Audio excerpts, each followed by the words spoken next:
You are watching 71 News Television.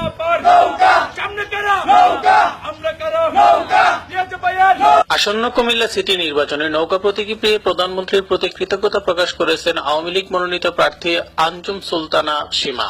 তিনি আজ বিকালে কুমিল্লা নগরীর ঠাকুরপাড়ায় নিজ বাসভবনে সাংবাদিক ও দলীয় নেতাকর্মীদের উদ্দেশ্যে বক্তব্য প্রদানকালে এই প্রক্রিয়া ব্যক্ত করেন।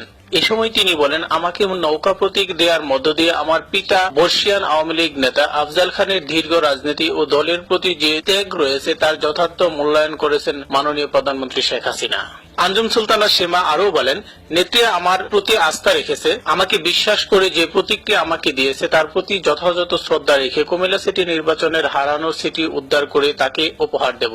মহান আল্লাহ তাআলার কাছে হাজার শুকরিয়া। তারপর আমি মাননীয় প্রধানমন্ত্রী শেখ হাসিনা প্রতি আমাদের পরিবারের সকল সদস্যদের পক্ষ থেকে কৃতজ্ঞতা জানাচ্ছি এবং আমি ওয়াদা করছি যে আমাদের এই কুমিল্লার যে সিটটা আমরা বিগত দিনে হারিয়ে ফেলছি সেটা আমি প্রধানমন্ত্রী শেখ হাসিনা আমাকে যে বিশ্বাস করে যে দায়িত্ব দিয়েছেন ওটা আমি পুনরুদ্ধার করে ওনাকে উপহার দেব।